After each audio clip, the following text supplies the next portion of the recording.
Okay, so 1 o'clock. Good afternoon. So sa mga nandito na sa ating Sabbath School. So salamat sa pagiging on time. And yun, we will have, magkakaroon tayo ng 1 oras na yun, ipinagkaloob sa atin ng Panginoon upang aralin itong ating pag-aaralan sa hapong ito, which is, ito yung about sa simbahan. So, magsisimula na tayo sa pag-aaral natin sa tinatawag na ecclesiology. So yung dalawang root word no, yung ecclesia at saka yung logos, o ibig sabihin yung pagkakaunawa, pagkakaintindi natin at pag-aaral, okay? Pag-aaral natin patungkol sa, kung tawagin ay iglesia o yung the church, okay? O yung church nga kung tawagin, okay? So, alam ko na itong church ay kumbaga maraming kahulugan na, lalo sa tayo na nabubuhay sa 20 na ba tayo? 21st century, no? So, bilang mga Kristiyano, mga napapabilang sa tinawag ng Panginoon. So, uh, kilalanin natin kung ano ba talaga yung church. So, binigyan tayo ng reference para mapabilis yung ating pag-aaral. So, ang request ko lamang po ay yun, bigyan natin ng uh, time at focus yung ating reference. So, yung reference natin ay ito yung iniakda o tinulat ni Mark Dever. At yung kanyang ang aklat ay pinamagatang The Church, okay? O ang Iglesia. So merong ano doon, meron siyang sinulat doon, The Church, the Gospel Made Visible, o yung ang ebanghelyo ay ipinakita, no? Ipinakita or ipinamalas. So yun yung title, The Church, the Gospel Made Visible. So pag-aaralan natin, sisikapin nating aralin yung unang kabanata o yung unang chapter. Okay? So, ayan, ang para mapabilis at maging mapabisa yung ating pag-aaral at talagang lumawak yung ating tawag dito, learning o yung pag-unawa, pag-intindi, pagkilala sa simbahan o iglesia. So, yan. Yung magiging pattern natin ay uh, mag, magbabasa ako ng mga talata mula sa Biblia at ipapakita natin yung mga points doon patungkol doon sa bawat punto ng pangangaral doon sa libro na aking nabanggit kanina. At magkakaroon din tayo nung parang discussion o pagninilay-nilay. So, para hindi naman tayo kumbaga antukin, no? So, every every point na ating tatalakayin, magkakaroon tayo ng counting discussion, okay? Para mas maunawaan talaga natin, okay?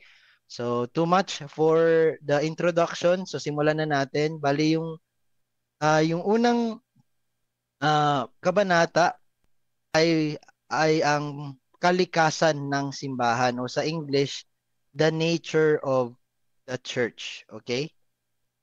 So, kilalanin natin, ano ba yung kalikasan ng isang church nga o ng simbahan? Kagaya nga ng sinabi kanina sa salita, ang gospel or ang gospel pa tungkol sa Kristo ay ayon sa salita ng Diyos. So yun lang yung gagawin nating reference, okay? Ang salita ng Diyos, okay? Muli, pag-aaralan natin ngayon ay yung nature ng church o yung kalikasan ng simbahan. Okay? So hope ready na po tayong lahat. So yung unang punto natin ay Ano nga ba ang kahulugan ng simbahan? Tinatanong ba natin sa ating mga sarili kung ano ba talaga ang simbahan? Okay? So, base dito sa libro o sa aklat, ang sabi diyan, ang simbahan ay ang katawan ng mga taong tinawag ng Diyos sa pamamagitan ng kanyang biyaya at pananampalataya kay Kristo. Upang ang Diyos o upang siya ay luwalhatiin ng magkakasama sa paglilingkod sa kanya sa mundo. Okay? So yun yung madaling pangangahulugan ng simbahan. Pag tinanong tayo, ano ang simbahan? Maigi na alam natin yung kahit one-liner na verse o talata o sentence para i-summarize kung ano nga ba yung simbahan. Pero of course, um, so alam natin yung summary, dapat alam rin natin ganun din kalalim yung ating pag-unawa tungkol sa kung ano nga ba talaga ang simbahan at ano ang kahulugan nito. So uulitin ko, ang simbahan ay ang katawan ng mga taong tinawag ng Diyos sa pamamagitan ng kanyang biyaya, grace, at pananampalataya, faith kay Kristo, faith in Christ, okay? Ano yung purpose? Upang siya ay luwalhatiin, glorify, ng magkakasama, okay? Yung mga keywords na yan, ng magkakasama sa paglilingkod, okay? Yung word na paglilingkod, take note of that. Kanino? Sa Kanya. Paglilingkod sa Kanya. Saan? Sa mundo. Okay? So, napaka-genius nung definition na ito, no? Kasi talagang malawak yung kanyang pagkakaunawa sa simbahan, no? Doon natin malalaman kung nauunawaan natin ang isang bagay kung kaya natin tong i-articulate. Well, of course, hindi naman lahat talaga kayang mag-articulate na kanilang pananampalataya, simbahan. Well, yes, okay lang po yun. Pero sikapin natin, okay? Sikapin natin na somehow i-articulate yung mga bagay na to. Especially kung ang pinag-uusapan ay, yes, importante. Masasabi natin ang simbahan ay importante. Bakit? Kasi ang simbahan ay tinukoy sa salita ng Diyos bilang katawan ni Kristo. Okay? Kanina nga napakaganda ng salita, no? At bakit napakaganda ng salita? Ibang ah walang ibang kulay na ngayon ang bawat bagay, no, or bawat salita, kasi lahat yan ay i-define ng nag-iisang Diyos at yun ay si Kristo. Kaya maganda ang salita ng Panginoon dahil ito ay tumutukoy kay Kristo. Kaya magandang pag-aralan kung ano ang tunay na kahulugan ng simbahan o ng iglesia dahil ito ay katawan ni Kristo. So, lahat po talaga dapat is Christ-centered. Okay? So, kung tinatawag nating tayo yung mga Kristiyano, ngunit kung ang atin namang pamumuhay, ang atin namang kaisipan patungkol sa mga bagay-bagay na nandito sa mundo, okay? So, hindi nagiging Christ-centered ang mga ito. So, kaya napakaganda. So, paki-take note na lang ang kahulugan ng simbahan ay ang katawan ng mga taong tinawag ng Diyos sa pamamagitan ng kanyang una biyaya, pangalawa pananampalataya kay Kristo, upang siya ay luwalhatiin ng magkakasama sa paglilingkod sa kanya sa mundo. Okay? So, yun, napakagandang summary po nun. Actually, yun, doon po magre-revolve yung ating discussion. Okay?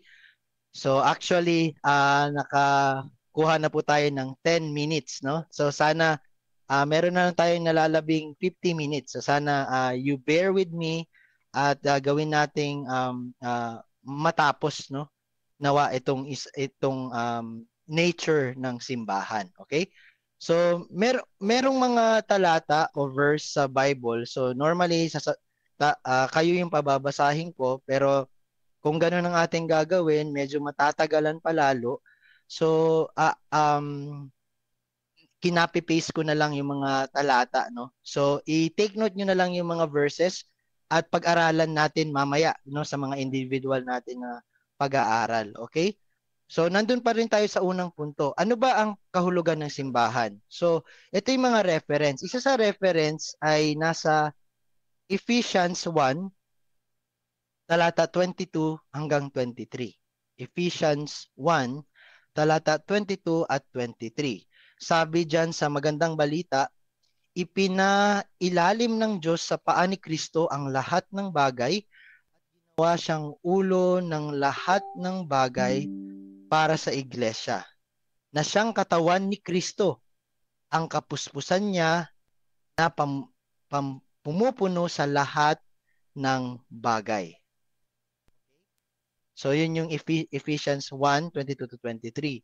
Pangalawa, pwede rin nating mabasa sa 1 Peter chapter 2, 1 Peter chapter 2, verses 9 to 10. 9 to 10. Okay? Ang sabi diyan sa magandang balita, ngunit kayo ay isang lahing pinili, mga maharlikang pari, isang bansang hinirang, bayang pag-aari ng Diyos, pinili upang magpahayag ng mga kahangahangang ginawa niya. Siya ang tumawag sa inyo mula sa kadiliman patungo sa kanyang kahangahangang kaliwanagan. Kayo hindi bayan ng Diyos noon, ngunit ngayon, kayo'y bayang hinirang niya. Noon ay hindi kayo nakatanggap ng habag o mercy, ngunit ngayon tumanggap na kayo ng kanyang habag. Okay?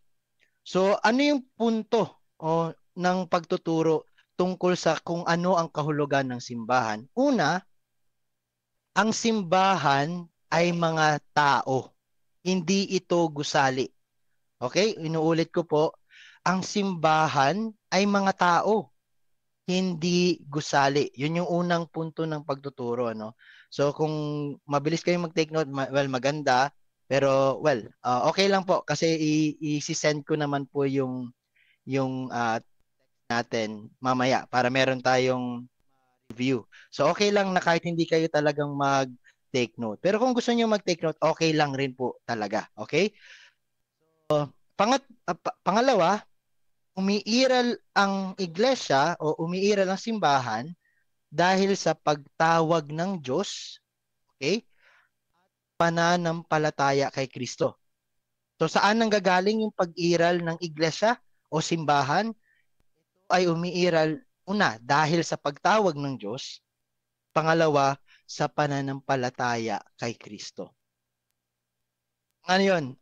Pangatlong punto, layunin ng simbahan. Okay? Ano naman ang layunin ng simbahan? Layunin ng simbahan na luwalhatiin ang Diyos, okay? Sa pamamagitan ng pagsamba, paglilingkod, at pagtotoo. Okay, ano ang layunin ng simbahan? Uulitin ko, ang layunin ng simbahan ay luwalhatiin ang Diyos sa pamamagitan ng una, pagsamba, worship, pangalawa, paglilingkod, okay, service, at pangatlo ay ang pagpapatotoo, witnessing. So, yun lamang yung tatlong point na somehow magbibigay sa atin ng mabilis or kumbaga quick summary. Kung ano nga ba ang definition ng salitang church o simbahan. Ngayon, gaya ng sinabi ko kanina, para hindi naman tayo antukin, so magbibigay rin tayo ng mga katanungan for discussion. Pwedeng sumagot kayo sa pag pag pag pagbigay ko nung tanong, pwede niyong sagutin sa mga sarili nyo. Okay? No need na yung parang discussion type kasi nga so ano tayo sa oras, kakaunti lang yung oras. Napakaganda kasi talaga nung the church or yung itong pinag-aaralan natin na book study. Gusto ko sana matapos siya every Sabbath school, ano. So, ganito ang magiging format natin. Merong for discussion, actually meron naman tayong discussion every yung yung every time meron din tayong yung meeting together with the family or yung mga ano nyo, accountability partners nyo. So, pwede nyo isali to. So, muli, mamaya magbibigay ako ng kodigo. So, okay lang talaga kahit hindi nyo maisulat lahat. Okay? So, para naman makapakinig kayo sa aking sinasabi. Okay? So, sana ano tayo no, malinaw yung aking boses sa online lalo. So, ito yung mga tanong sa pagninilay-nilay. Una, bakit mahalagang maunawaan ang simbahan ay mga tao at hindi ito gusali? Yun yung unang tanong. Bakit mahalaga na maunawaan natin na ang simbahan ay mga tao? Okay? At hindi ito yung mga gusali. Okay? Yun yung unang tanong. Pangalawang tanong. Okay? Paano maipapakita ng ating lokal na simbahan or yung local church ang kaluwalhatian ng Diyos nang magkakasama tayo? Okay? So, importante yung word na nang magkakasama. Paano nating maipapakita yung paano maipapakita ng isang lokal na simbahan ang kaluwalhatian ng Diyos? Yun yung primary na layunin kasi no ng simbahan based dun sa definition kanina. Okay? Paano maipapakita ng ating lokal na simbahan ang kaluwalhatian ng Diyos nang magkakasama tayo? Okay? So, and then pangatlo, ano ang nangyayari kapag nakalimutan ng simbahan ang layunin nito? Okay? So, yun yung mga katanungan. Okay? So, nawa, mag-sparks sa inyo ng curiosity or kaya pilitin nating sagutin. Pero, magbibigay na lang rin ako ng kasagutan ko. Siyempre, hindi naman, ito lang yung sagot. Meron din kayong sagot sa inyong mga sarili. Okay? So, una, yung question, bakit mahalagang maunawaan na ang simbahan ay mga tao at hindi gusali? So, ang pwedeng maging sagot dito, dahil nakasentro ang gawain ng pagtubos ng Diyos sa mga taong iniligtas ni Kristo. Okay? Doon yung sentro ng gawain ng Panginoon. Okay? Ang pagtubos ng Diyos sa mga taong iniligtas ni Kristo. Hindi sa mga istruktura ng tao. Okay? Yung centrality ng gospel, pag sinabi kasi nating gospel, dun sa ating pag-aaral dun sa book study natin sa Knowing God. Okay? So pag sinabi nating gospel, ito yung nagpapakita sa atin ng katauhan at ginawa ni Kristo. At base dito sa katanungang ito, dahil bakit mahalagang maunawaan natin na ang simbahan ay mga tao? Dahil nakasentro ang gawain ng pagtutubos ng Diyos sa mga taong iniligtas ni Kristo. Okay? Doon nakasentro. Hindi sa kagandahan ng mga istruktura. Okay? O mga simbahan. Kapag nakita natin na ang simbahan ay mga tao, mauunawaan natin na ang ministeryo ay relational, hindi construction. Okay? Hindi building construction, kundi building relationship. So, and I guess somehow magiging connected siya dun sa pangalawang na itanong. Paano maipapakita ng ating lokal na simbahan ang kaluwalhatian ng Diyos na magkakasama? Pwedeng maging sagot natin sa pamamagitan ng pagkakaisa, kabanalan, at pag-ibig. At also ang paggamit ng mga spiritual na kaloob o yung mga gifts, okay? Hindi lahat dito ay pastor, hindi lahat ay teacher, maraming gifts, okay? So, kung ito ay ating nagagamit na mga spiritual na kaloob upang maipakita ang ugali ni Kristo. So, muli makikita yung centrality ng gawain ni Kristo. Okay? Sa ating komunidad. Okay? So, community. Okay? Hindi pala dapat na ang simbahan ay nasa four corners lang ng house. Okay? dapat maging communitarian rin ang mga Kristiyano. Okay?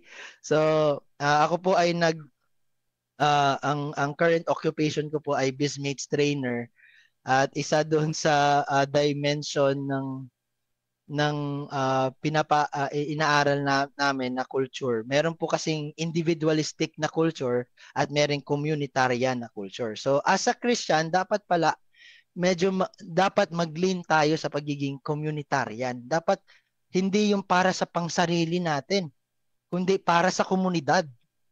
No? Paanong magiging salt and light tayo sa komunidad. Okay?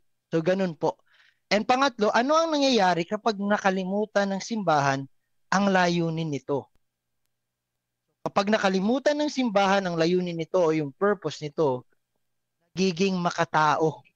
Ibig sabihin, anong tawag dyan sa nagiging makatao? Hindi naman po pangit niyo yung pagsabing maging makatao, makabansa, ano? Pero alam po natin sa ating pag-aaral na ang total depravity of man.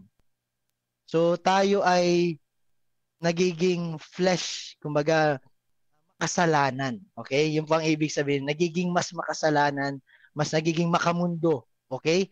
Nakatuon isang mark ng kumbaga isang pagtitipon o isang kung tawagin ay church or so-called church ay nakatuon na lang sa programa. Wala na yung kapangyarihan ng pagwi-witness natin sa buhay at ginawa ni Kristo. Hindi na doon natutungo yung central na purpose natin. Nagiging dapat laging nandito tayo, gumagawa, okay? So nagiging program based na. Okay, which is not a good thing. Sabihin, pag ganun pala ang nangyayari sa atin, pag dumadami yung programa gawa ng tao o gawa ng pastor o ganun o yung o pastor or mga pastor-pastoran, so isa na yun sa hudyat na nakakalimutan na natin yung primary purpose o layunin natin. Okay? In which layunin ng simbahan na luwalhatiin ng Diyos sa pamamagitan ng pagsamba, paglilingkod at patotoo. Okay? Witness of Christ. Okay? So of course, yung witnessing, hindi lamang po yan yung alam natin i-articulate yung gospel, kundi our life will be living testimony or witness of the life of Christ. Yun po ang ibig sabihin nun. Okay? So, yun po yung unang dako na ating pinag-aralan, at yun yung kung ano ang kahulugan ng simbahan. So, embedded sa kahulugan ng simbahan ay kung ano yung layunin ng simbahan. At dapat hindi tayo malihis doon sa layunin na yun. So hopefully, naging malinaw yung layunin at kahulugan ng simbahan. Okay? So, pangalawa, dadako tayo, ipaliwanag natin, hindi pala, yung pangalawang punto ay ang bayan ng Diyos sa lumang tipan. Kilala niyo po ba kung sino o ano ang bayan ng Diyos sa Old Testament? Okay, pwede po bang may sumagot?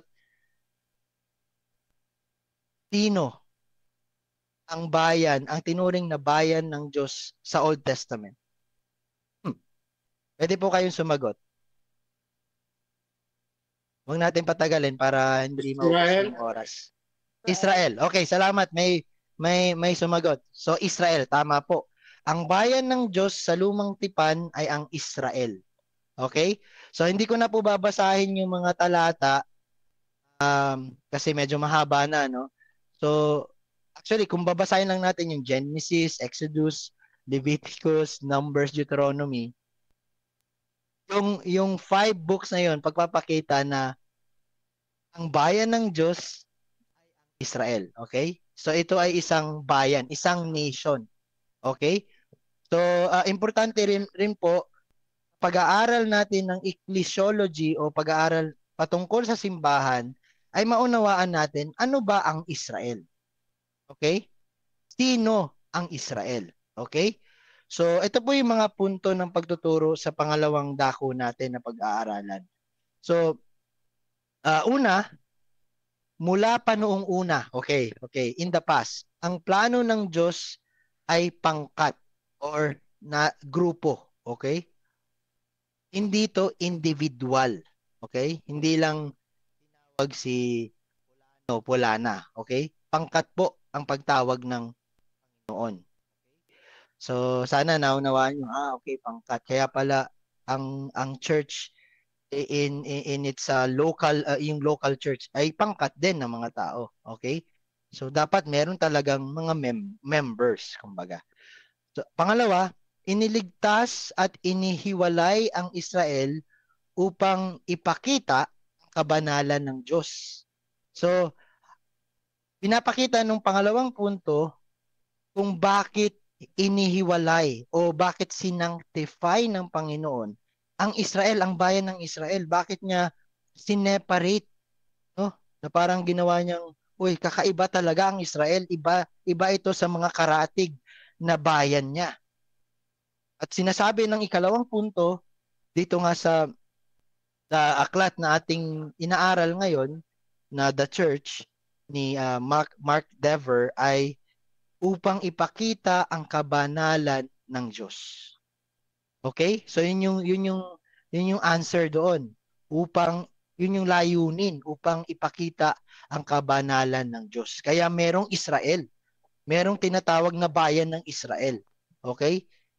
Okay, hindi lang yan dahil okay. Itinatag noong June 12 ang bayan ng Pilipinas, ganon, yung parang may independence, hindi po. So merong ang sagot sa tanong kung bakit may Israel at patuloy na merong bayan ng Israel at dahil upang ipakita nga ang kabanalan ng Diyos. Okay? And then pangatlo, ang simbahan ngayon ay may parehong layunin. Meron lang isang layunin. Ito ay ang maging patotoo ng pamumuno o sovereignty ng Diyos. Okay? Maging witness tayo na God is sovereign. Yun ang primary layunin. Okay? So kanina may primary layunin, no? Ipakita yung kaluwalhatian. Eh ngayon nag-uusap na naman tayo ng primary na layunin. Okay? Dahil nga may pareho lang ang layunin, no? Tayo ay maging witness ng God's sovereignty. Okay? So isa sa ating mariin na pinaglalaban sa warfare po, kasi meron po tayong tinatawag na warfare, okay? Kaya nga po kanina ganun na lang yung panalangin, no, ni Brother Ryle, Pastor Ryle, na bigyan mo kami, wag mong hayaan na kami ay maging kampante sa aming pamumuhay, no? Bigyan mo kami ng kapighatian, okay? Or yung mga arrows, no? Upang tayo talagang tayo ay maging nasa battle stance, kumbaga. Hindi tayo kumbaga ano lang, idle, okay? Maging active tayo, proactive, parang ganun. No, ang simbahan ngayon ay may parehong layunin. Ito ay ang maging patotoo ng pamumuno ng Diyos o God's sovereignty. Okay? So, God is sovereign. Okay. So, ngayon, dadako na naman tayo dun sa mga katanungan. Okay? So, para mas maging ano siya, mas ma-absorb natin itong pangalawang punto. Okay? So, yung pangalawang punto, ulitin ko, ay ang bayan ng Diyos sa Lumang Tipan ay ang Israel. Okay? Yun yung pangalawang punto. Number 1, paano nakatutulong ang pag-unawa sa Israel para maunawaan natin ang plano ng Diyos sa simbahan o sa iglesia? Yun yung unang tanong. Paano nakatutulong ang pag-unawa sa Israel para maunawaan natin ang plano ng Diyos sa iglesia o simbahan? Yun yung unang tanong. At pangalawang tanong, sa anong paraan maaring magtagumpay ang simbahan kung saan nabigo ang Israel. Okay? So meron na kayong spoiler, no? Ah, ang Israel po talaga ay bigo. Okay? No? Sila ay tinawag ng Diyos para sa layunin ng Diyos upang ipakita ang kanyang kabanalan. Pero sa pag-aaral natin ng narrative ng Biblia, bigo ang Israel. Okay? So ang pangalawang tanong, anong paraan maaring magtagumpay naman ang simbahan kung saan nabigo ang Israel? So ibig sabihin, pwede talaga pala tayong magtagumpay. Merong chance ang simbahan na magtagumpay unlike Israel. Okay? Ang Israel ay bigo. Okay, sa kanilang misyon. Hindi talaga, pinapakita lang nito na hindi talaga napagtagumpayan ng Israel ang kanyang prime dapat na layunin, which is to glorify and ipakita sa mundo ang holiness ng Diyos. Hindi bigo ang Israel sa department na yon. So hopefully, sa pag-aaral natin ito bilang isang simbahan ay mapagtagumpayan natin, no? So, mamaya may sagot naman. So ito yung sagot sa unang tanong. Paano nakatutulong ang pag-unawa sa Israel para maunawaan natin ang God's plan o plano ng Diyos sa simbahan? So, ang sagot, ipinapakita ng Israel na palagi ng nais ng Diyos ang isang banal na bayan na kakatawan sa kanya sa lupa. So, yun yung sagot. Pinapakita ng Israel, okay? Pinapakita ng Diyos through Israel na palaging gusto ng Diyos ang isang banal na bayan na kakatawan sa kanya. Magre-represent sa kanya. Yun yung will ng Panginoon. Kaya merong Israel na pinili ang Diyos. Okay? At sinabi ng Diyos, akin ang Israel. Okay? Ang simbahan ngayon, ang nagpapatuloy ng layuning iyon sa pamamagitan ng Ebanghelyo. Okay. So, ang simbahan ngayon, ang nagpapatuloy ng layuning iyon sa pamamagitan ng Ebanghelyo. So, ngayon natin makikita yung somehow pagkakaparehas, ngunit pagiging kaibahan din ng simbahan sa Israel. Okay? So, ang tinuturo natin, iba ang Israel sa simbahan. Okay? Hindi siya isa lang na ang Israel ay ang simbahan. Hindi po. Okay? So, yun yung parang tinuturo natin. And mamaya, kung merong magsasabi na iisa lang yung Israel at ang simbahan, well, kailangan niya lang patunayan. Okay? So, pero ngayon, yun yung ating itinuturo. Okay? And pangalawa, sa anong paraan maaring magtagumpay ang simbahan kung saan naman nabigo ang Israel? Pwedeng maging sagot natin sa pamamagitan ng lubos na pagtitiwala sa katuwiran ni Kristo or sa righteousness ni Kristo. Yun po yung sagot. No? Paano? Sa paanong paraan mapagtatagumpayan natin? Only through Christ. Only in Christ. At sa pagpapahayag ng kaluwalhatian ng Diyos sa lahat ng bansa. Now that you know na ang dapat ng palang gawin ng simbahan ay magtiwala, have faith, yun lang pala ang dapat talagang gawin. Ngayon, hindi doon naman nagtatapos. Hindi lang iyon. Merong, kumbaga, kaakibat din na action sa atin. No? Kasi nga, faith without deed is dead. Okay? Or faith without works is dead. Yun po yung turo ni James, no? Ng Panginoon through James. Okay? So dapat din nating ipahayag, okay, ang kaluwalhatian ng Diyos sa lahat ng bansa. Kaya nga po yung Acts 1:8, na laging pinapaalala sa atin. Acts 1:8. No? Tayo po ang magiging witness ng Panginoon. No? From Israel, of course, from Israel and up to saan? Sa lahat ng corners ng sanlibutan. Okay? So, yun po. And then, dadako na naman tayo sa pangatlong punto doon sa inaaral natin na aklat patungkol sa simbahan. Ito naman po, yung pangatlong punto, ang Israel at ang simbahan, ano yung pagkakatulad at ano naman yung pagkakaiba? Okay? Kumbaga, Israel versus church. Okay? Ano yung pagkakatulad at ano naman yung pagkakaiba? So yung mga reference natin, pwede nyo i-take note. Pero gaya nga ng sabi ko sa inyo, na magbibigay naman ako ng kodigo rin mamaya pagkatapos natin. So, unang talata ay nasa Acts 15 verses 13 to 18.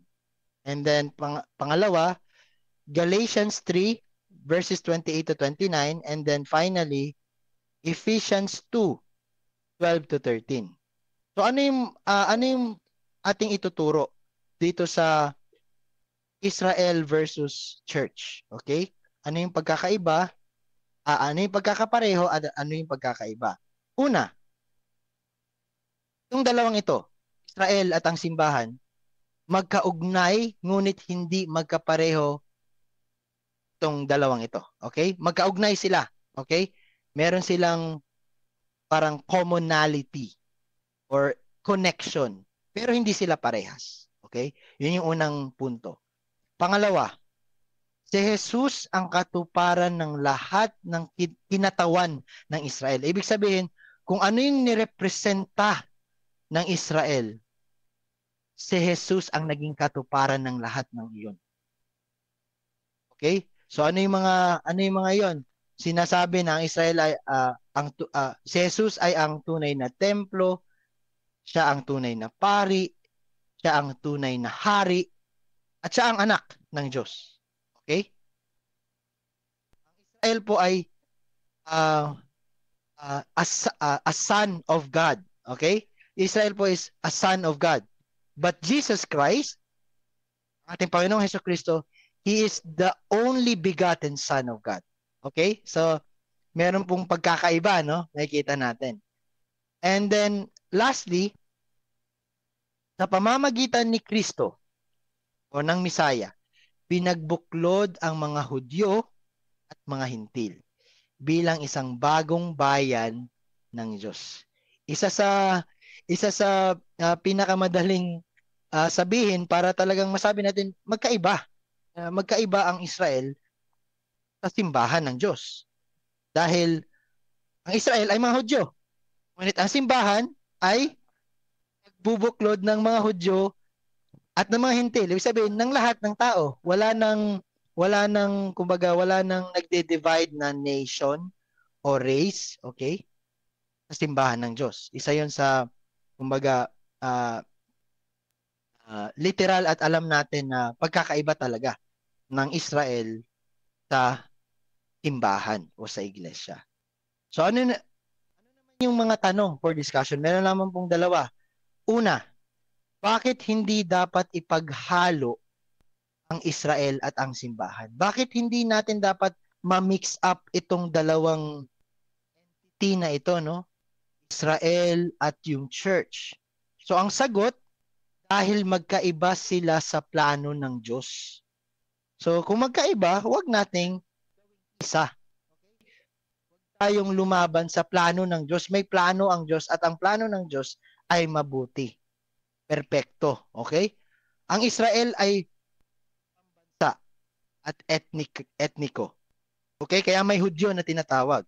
Yung mga pinatay ni Hitler, hindi niya kalaban yung simbahan. Ang kalaban ni Hitler ay yung Hudyo. Okay? Dahil para kay Hitler, parasite yung mga Hudyo, no? Ang simbahan naman ay spiritual at pangdaigdigan.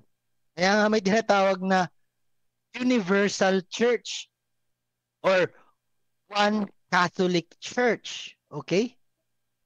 So hindi lang siya geo-centered. Hindi lang siya makikita sa Middle East. Okay? Pandaigdigan ang church. Okay? So pagkakaiba. Of course, hindi mo naman makikita ang buong Middle East sa buong church, sa buong mundo. Pero makikita mo sa buong mundo na may iisang tinatawag na tinawag ng Diyos o kung tawagin ay iglesia or church. Okay? So, pangalawang tanong, ito yung isa pang tanong. Paano tayo mahihikayat ng pagkaalam na bahagi tayo ng walang hanggang plano ng Diyos? Okay? Paano tayo mahihikayat ng pagkaalam na bahagi tayo ng walang hanggang plano ng Diyos? Or paano magiging encouragement sa atin na bahagi tayo ng plano ng Diyos, na hindi ito, na ang Diyos ay hindi lang nakatingin sa Israel, kundi ang Diyos ay nakatingin ultimately sa simbahan o sa iglesia. So paano tayo may encourage nun?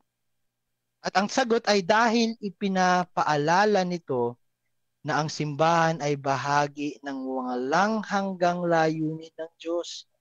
Kahit ang paglilingkod dito ay pakikibahagi sa plano ng Diyos. Yung word na pakikibahagi.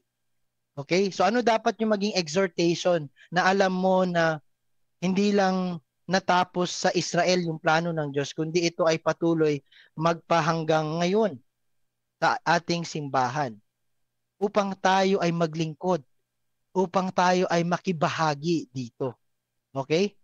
So, it boils down dun pa rin sa unang tanong kanina, what is the definition of church? Okay? Napakaganda ng definition na binigay sa atin kanina. Okay? So, maglingkod, makibahagi. Okay? Yun yung sagot. Yun dapat yung maging encouragement nito sa atin bilang kabahagi ng iglesia. And then, pang-apat na punto, doon pa rin sa ating pinag-aaralan na aklat, na the church, ano naman ang kahulugan ng salitang iglesia or ecclesia sa Greek, which is widely translated as simbahan. Okay?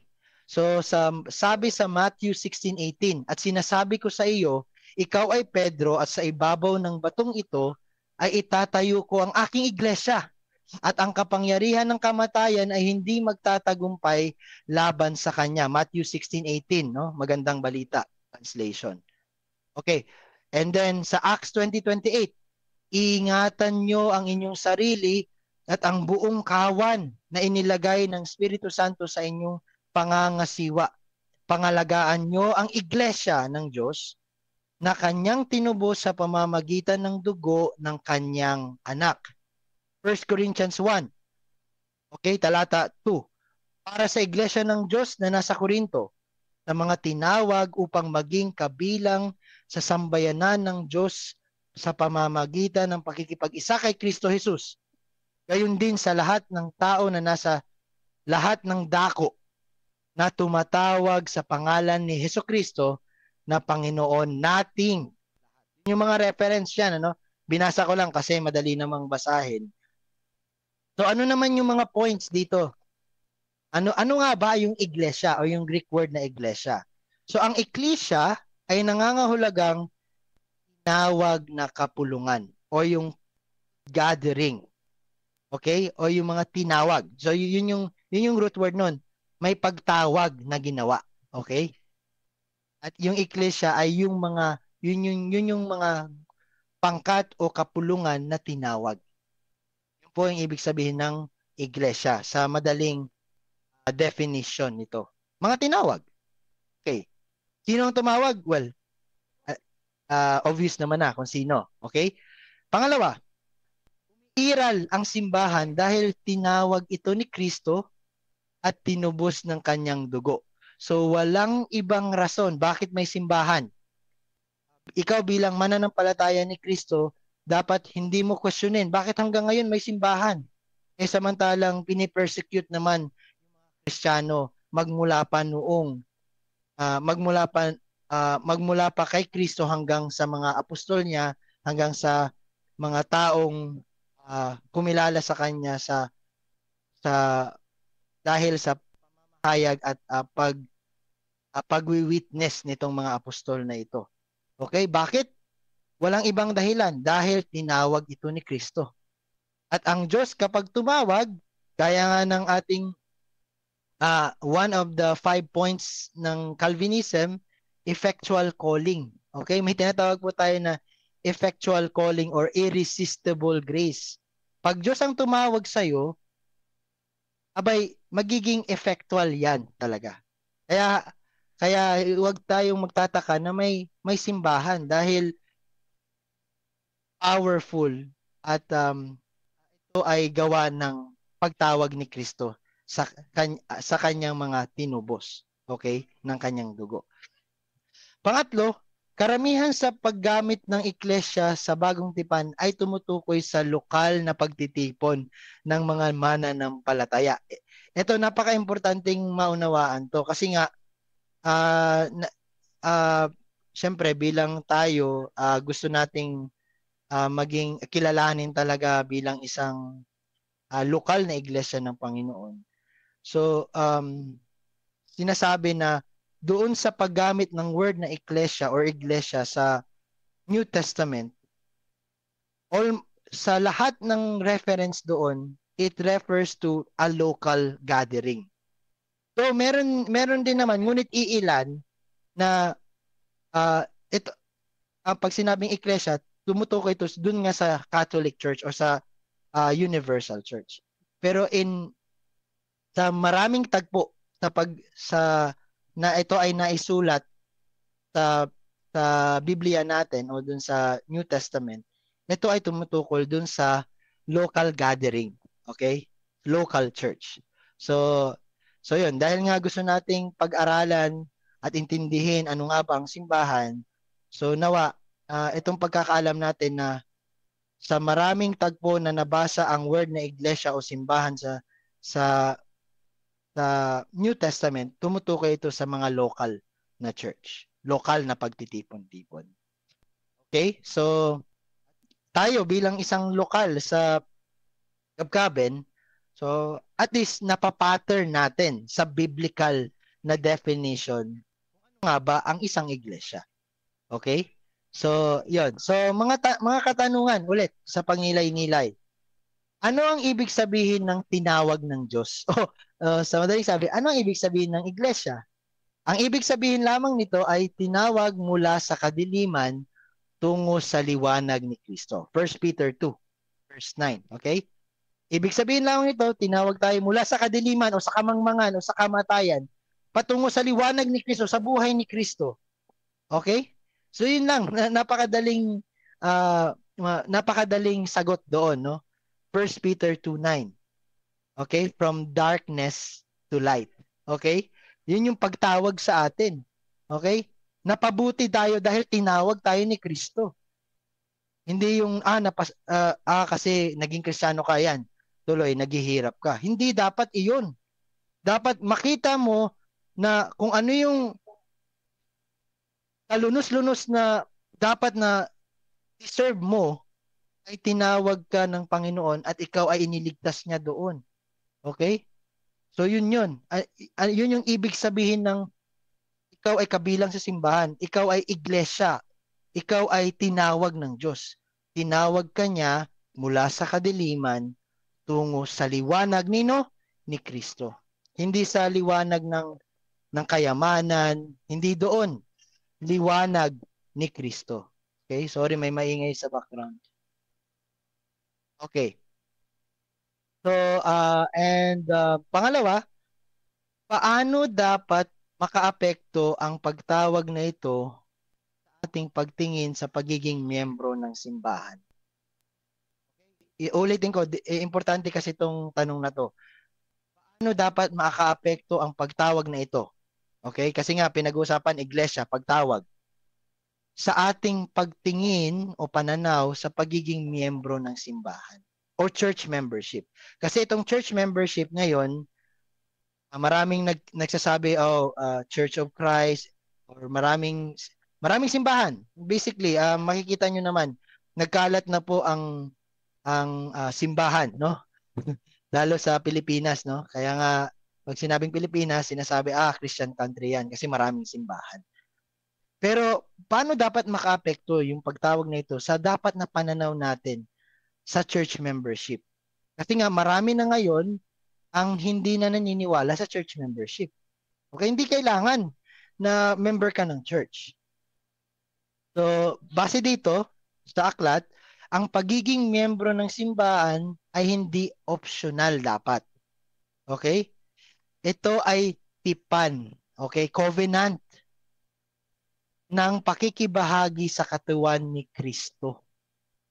Ang regular na pagdalo ay tanda ng pagsunod at pakikipagkaisa. Okay? Ang regular na pagdalo ay tanda ng pagsunod, obedience, at pakikipag-isa kay Kristo. Okay? So mababasa natin yan sa Hebrews 10:25. Pakibasa na lang, ano? And then dadako tayo sa number 5. Yung aralin lang natin yung mga larawan o mga imahe at mga pangalang tinawag sa simbahan. Okay? Yung kung paano tinawag ng salita ng Diyos ang simbahan. Okay? So ito, madali na lang to. So, una, ito ay bayan ng Diyos.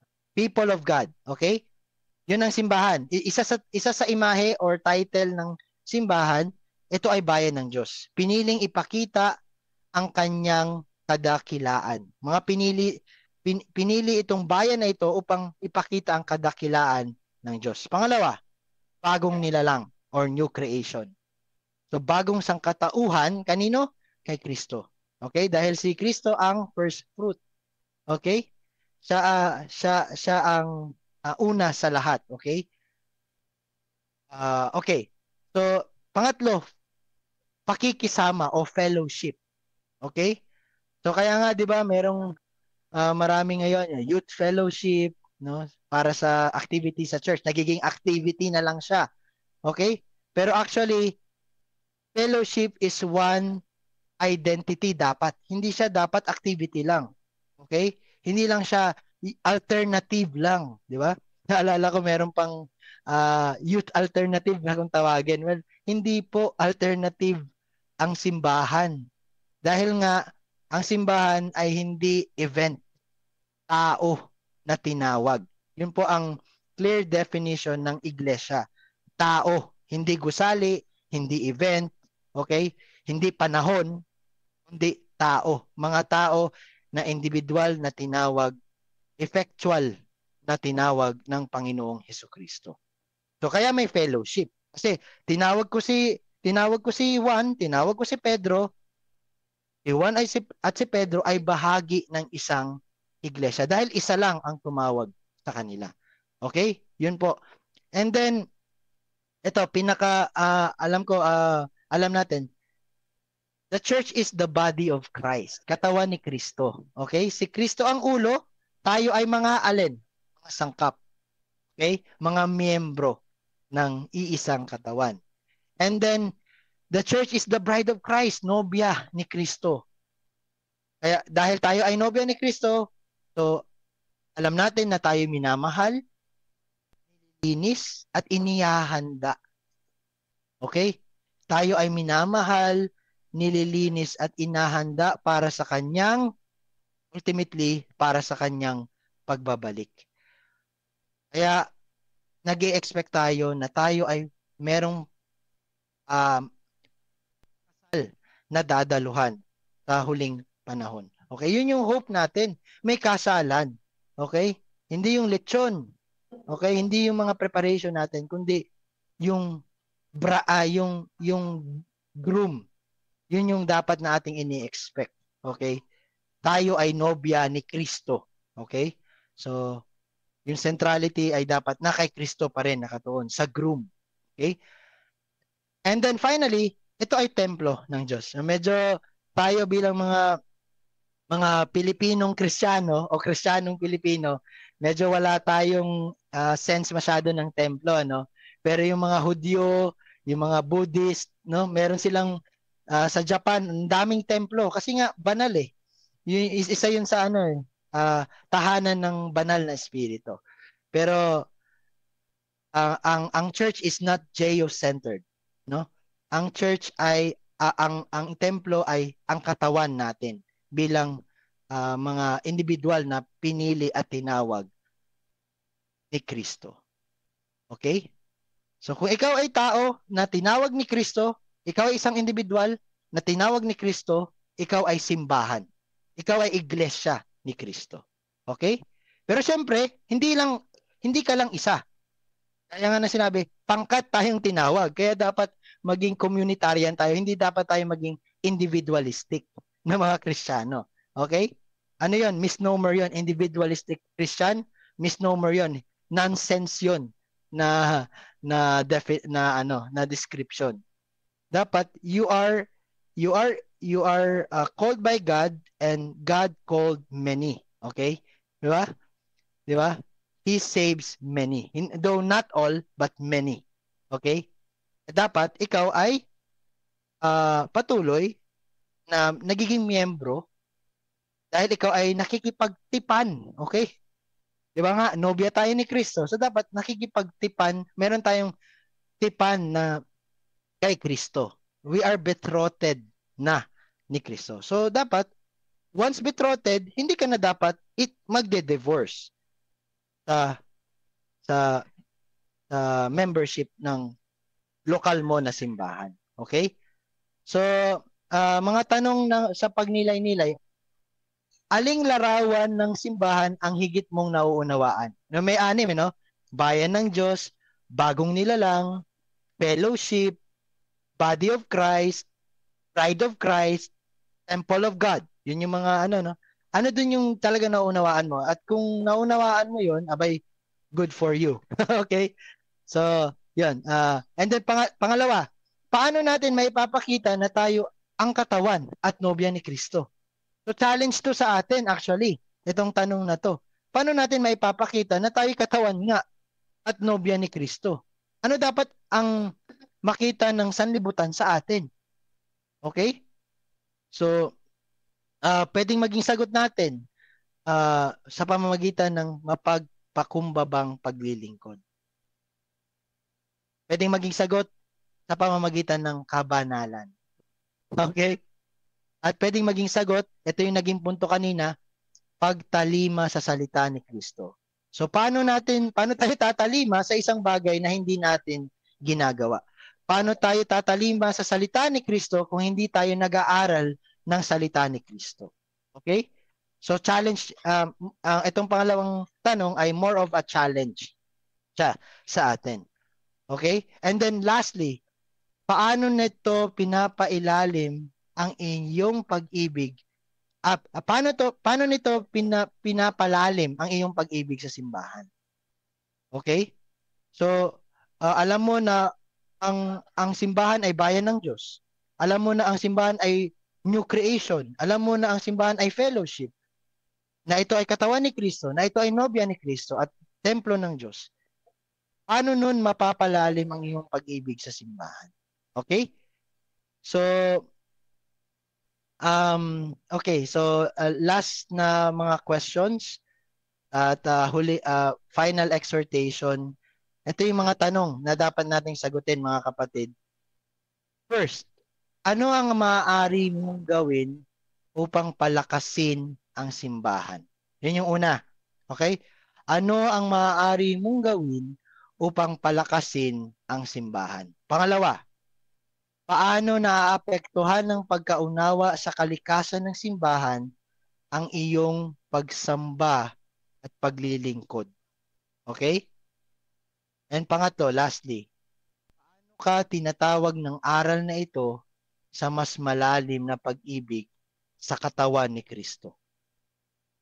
So, doon na lang po magtatapos nawa pag nilay-nilayan natin yung mga katanungan na yun.